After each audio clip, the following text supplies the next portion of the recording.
నమస్కారం, నేను మీ షణ్ముఖ్. ఈరోజు మన ముందర Telugu Desam party SCCL state general secretary ముల్లంగి వెంకటరమణ గారు ఉన్నారు. నమస్కారం సార్. నమస్తే అమ్మా. వైఎస్ జగన్మోహన్ రెడ్డి గారు 2019 ఎలక్షన్లకు ముందు, అంటే అధికారంలోకి రాకముందు, నేను ఇక్కడే ఇల్లు కట్టుకుంటున్నాను, అమరావతి రాజధాని అని చెప్పేసి అసెంబ్లీలో కూడా ఏకగ్రీవంగా వైఎస్ఆర్సీపీ పార్టీ తరపున ఆమోదించారు, ఒప్పుకున్నారు. అలాగే జరిగింది, ముందుకెళ్ళారు. మారిన అంటే చంద్రబాబు గారు ముందుకెళ్ళారు. అయితే 2024 ఎలక్షన్లకు మునుపు, అంటే ఈ ఎలక్షన్లు ఇప్పుడు 40 రోజుల తర్వాత వస్తున్న తరుణంలో జగన్మోహన్ రెడ్డి గారు వైజాగ్ విజన్ విశాఖ పారిశ్రామికవేత్తల సదస్సులో మాట్లాడుతూ, నేను ఇక్కడే, అంటే నా రాష్ట్రం మొత్తం ఇక్కడే ఉంటుంది, నేను ఇక్కడే ఉంటాను, సచివాలయం కూడా ఇక్కడే ఉంటుంది, నా స్వేరింగ్ సెరోమనీ కూడా ఇక్కడే చేస్తానని చెప్పేసి ప్రకటించారు. మరి ఏంది అసలు, మీరు దీనిపై ఏ విధంగా స్పందిస్తారు? జగన్మోహన్ రెడ్డి మాట మీద ఎప్పుడూ లేడుబా. జగన్మోహన్ రెడ్డి ఈ ముఖ్యమంత్రి ఈ రాష్ట్రానికి అన్ని తప్పుడు మాటలు చెప్పి, తప్పుడు వాగ్దానాలు చేసి, ఈ రాష్ట్రానికి ఇక్కడే రాజధాని చెప్పి తల నిమిరి ఈ రాష్ట్రం అంతా పాదయాత్ర చేసి రాజధాని అని చెప్పిన వ్యక్తి ఈరోజు విశాఖపట్నం అంటున్నాడు. కారణమే, విశాఖపట్నంలో ఏ ముఖం పెట్టుకుని విశాఖపట్నం పోతావో ముఖ్యమంత్రి జగన్ రెడ్డి? నువ్వు ఈ రాష్ట్రానికి, ఈ విశాఖపట్నంలో ఉక్కు కర్మాగారాన్ని ఆపిన దానికి పోతున్నావా? ఈ రాష్ట్రంలో విశాఖపట్నంలో రైల్వే జోన్ నిలిపిన దానికి పోతున్నావా? ఈ రాష్ట్రంలో విశాఖపట్నంలో ఉన్నటువంటి ప్రభుత్వ ఆస్తులు, కలెక్టర్ ఆఫీసులు, మొత్తం ఆస్తులన్నింటినీ తాకట్టు పెట్టిన దానికి విశాఖపట్నంలో రాజధాని మారుస్తున్నావా? 3 రాజధానులు కాదు కదా, ఒక మరుగుదొడ్డు కూడా నిర్మించనని అసమర్థ ముఖ్యమంత్రి నువ్వు అంటున్నావు. ఈరోజు 3 రాజధానులు అంటున్నావు, ఈ విశాఖపట్నం పోతున్నా అంటున్నావు. నువ్వు మగాడు అయితే, నీ చెంచాగిరిలు మగవాళ్ళు అయితే ఈ విశాఖపట్నంలో ఉన్న ప్రతి నియోజకవర్గంలో నువ్వు పోటీ చేయి, నీ చెంచాగిరిలు అందరూ పోటీ చేయండి, మీరు గెలవండి. ఆ రోజు ఇక్కడ ఈ రాజధాని అని చెప్పండి, నేను ఒప్పుకుంటాను. నీ చెంచాగిరిలు అందరూ ఒక్కోడు బొత్స సత్యనారాయణ చెప్తాడు, నెలకు ఒకసారి రాజధాని మారుస్తామంటాడు. నీ చెంచాగిరిలు గాడు విజయసాయిరెడ్డి చెప్తాడు, రాజధాని నెక్స్ట్ మంత్ పోతా ఉందంటాడు. ఇంకో చెప్తాడు, నీ లెక్కలు రాసే చిత్రగుప్తుడు చెప్తాడు, ఈ సజ్జల రామకృష్ణారెడ్డి రేపు నెలలో రాజధాని పోతా ఉన్నది అంటాడు. ఎప్పుడు పోతాండవు? ఎక్కడ పోతాండవు? నువ్వు పోయేదానికి టైం దగ్గరికి వచ్చేసింది జగన్ రెడ్డి. పూర్తి స్థాయిలో ఈ తెలుగుదేశం పార్టీలో ఉన్నటువంటి ప్రతి ఒక్కరి మీద దేశ ద్రోహం కేసు పెట్టావు జగన్ రెడ్డి. ఎంతోమందిని జైలు పాలు చేశావు, బెయిల్ రానికుండా చేశావు. దేశ ద్రోహం కేసు పైన నీ మీద దేశ ద్రోహం కేసు పెట్టాలి. ఈ రాష్ట్రం నుంచి నిన్ను బహిష్కరించాలి, ఈ దేశం నుండి నిన్ను బహిష్కరించాలి. ఈ దేశంలో పాకిస్తాన్లో బుట్టోను నిన్ను జగన్ రెడ్డి. ఈ దేశం కోసం, ఈ రాష్ట్రంలో, ఈ దేశంలో ఎంతోమంది మహానుభావులు అసూలు బాశారు, గుండెలిప్పి కాల్చారు ఇంగ్లీష్ వాళ్ళ దగ్గర. మేము ఈరోజు ఎంతోమందిని నువ్వు కాల్చావు, ఎంతోమందిని చంపావు. ఈ గ్రామంలో ఉన్నట్టు, ఈ రాష్ట్రంలో ఉంటే ఏ గ్రామానికి ఊరు అవతల ఉండే శ్మశానం లేకపోతే అక్కడ కనపడే సమాధులే సాక్షి జగన్ రెడ్డి. ఎంతమందిని చంపుతావు, ఎంతమందిని బలి తీసుకుంటావు? ఇప్పటికే ఎన్నో వందల మందిని బలి తీసుకున్నావు జగన్ రెడ్డి. ఇంకా నిన్ను భరించేదానికి ఈ రాష్ట్ర ప్రజలు కానీ, ఇక్కడ ఉన్నటువంటి కార్యకర్తలు కానీ, నీ చెంచాగిరిలు, నీ వెనకంటి పాడి మోసిన వాళ్ళు ఒక్కరు కూడా నీ వెనకంటి నిలవకుండా నిన్ను ఒంటరి వాడిని చేశారు జగన్ రెడ్డి. ఈ రాష్ట్రంలో నువ్వు చేసే అరాచకాలను, మహాభారతంలో దుర్యోధనుడు కళింగ సముద్రంలో తలదాచుకున్నాడు. నువ్వు ఎక్కడ దాచుకుంటావో జగన్ రెడ్డి, నీకుండే గడువు 2 నెలలే ఉండదు. నువ్వు ఏ రోజు ఎక్కడ పోతావో మాకు తెలియడం లేదు. ఎవరు ఈ ప్రజలందరూ కూడా నిన్ను ఎక్కడ పోతావని ఊహిస్తున్నారు జగన్ రెడ్డి. ఖబర్దార్ జగన్ రెడ్డి.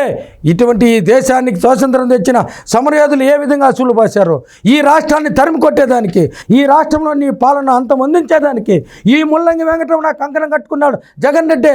ఖబర్దార్, నిన్ను ఈ రాష్ట్రం నుండి తోసి లాస్ట్ చివరి రక్తపొట్టు వరకు నీ కార్యకర్తలు కానీ, నీవు పెట్టిన అధికారులు కానీ ప్రాణాలు అసూలు బాసేదానికి కూడా సిద్ధం జగన్ రెడ్డి. ఈ ముల్లంగి రమణ సిద్ధంగా ఉన్నాడు జగన్ రెడ్డి. కాసుకో, ఖబర్దార్ జగన్ రెడ్డి.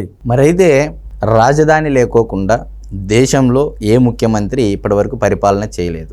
మరి జగన్మోహన్ రెడ్డి గారు రాజధాని లేకుండానే 5 ఏళ్ళు పరిపాలించారు. మరి దీనిపై మీరు ఏ విధంగా స్పందిస్తారు? అయ్యా, తల్లి లేకుండా చెల్లి లేకుండా ఈ దేశంలో జైల్లో కడుపు కాసినోనికి రాజధానితో పనేముండదండి. ఎవరైనా తల్లిని దూరం చేసుకుంటారా? తోబుట్టును దూరం చేసుకుంటారా? తోబుట్టులను చెల్లిని దూరం చేసుకున్నాడు. రాజధానితో పనే ఉండదండి. అతనేమన్నా వాళ్ళ నాయనగారు సంపాదించిన ఆస్తి అది. ఈ రాజధాని ప్రజలది, ఈ రాష్ట్రం ప్రజలది, ఈ ఆంధ్రప్రదేశ్ ప్రజలది. ఈ రాష్ట్రాన్ని విభజించి విభజించిన తర్వాత ఈ రాష్ట్రాన్ని ఈ ప్రపంచంలోనే ప్రసిద్ధిగాంచినటువంటి ఒక రాజధానిగా తీర్చిదిద్దాలనుకున్నటువంటి చంద్రబాబు నాయుడు గారు ఆయన ఈ రాజధానిని నిర్మించగలడే కానీ నువ్వేంది జగన్ రెడ్డి నువ్వు నిర్మించే సమాధిలో ముందు కట్టినటువంటి భవనాలకు రంగులేసుకుంటాడావు, గొప్పలు చెప్పుకుంటాడావు తప్ప నీకేమి శాతగాని అసమర్థుడు జగన్ రెడ్డి గారు. మీరు పేరు గొప్ప ఊరు దిబ్బ అనే సామెతను ఆ సామెత వేరు లేదు, ఊరు లేదు, దిబ్బ లేదు, గుబ్బ లేదు. ఆ దిబ్బలు ఎత్తుకుంటే నీదే. ఒక చెత్తకు పన్నేసినటువంటి వాడు ఈ ప్రపంచంలో ఎవరన్నా ఉన్నారా? రంగులు కొట్టుకునేవాడు ఎవడన్నా ఉన్నాడా?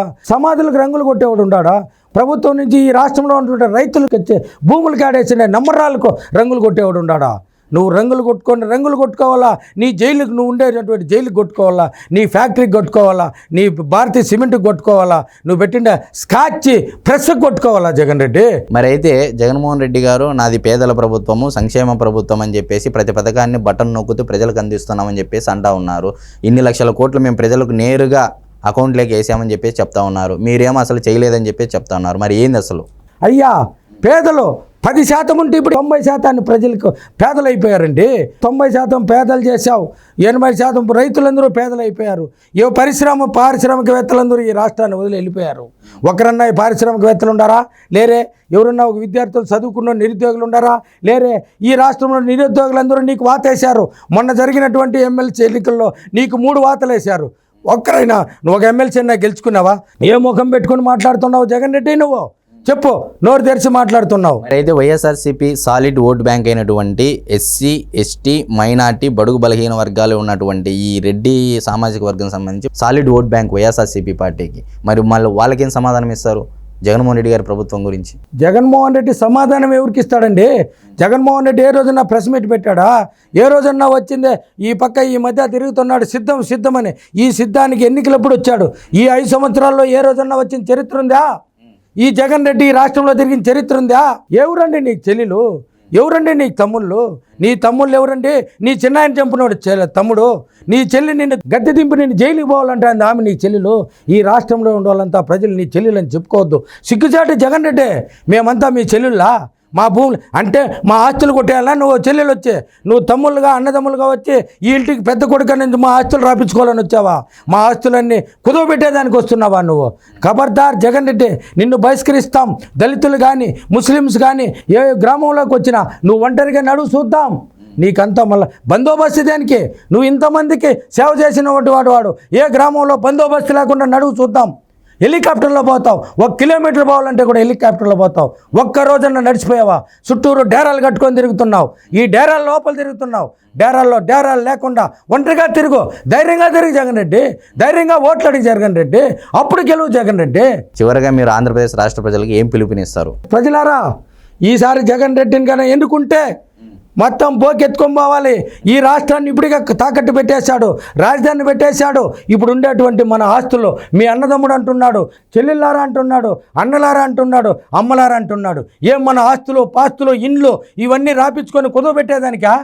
ఇతన్ని ఈసారి చిత్తుగా ఓడించి జైలుకు పంపించేదానికి సిద్ధంగా ఉండాలి ఈ రాష్ట్ర ప్రజలను వేడుకుంటున్నాను. మరైతే ఈరోజు వైఎస్ జగన్మోహన్ రెడ్డి గారు ఏదైతే చెప్పారో వైజాగ్లో నేను ఇక్కడే ఉంటాను, నేను ఇక్కడే ప్రమాణ స్వీకారం చేస్తాను, వైజాగ్ నుంచే నేను పరిపాలన చేస్తాను, అది ఏ విధంగా అంటే 2024 ఎలక్షన్లో 175కు 175 సీట్లు గెలిచిన ఒక నమ్మకంతో చెప్పారు అనే అంశం మీద మనకు చాలా బాగా వివరించారు. మరొక అంశంతో మళ్ళీ కలుద్దాం. నమస్కారం. నమస్తే.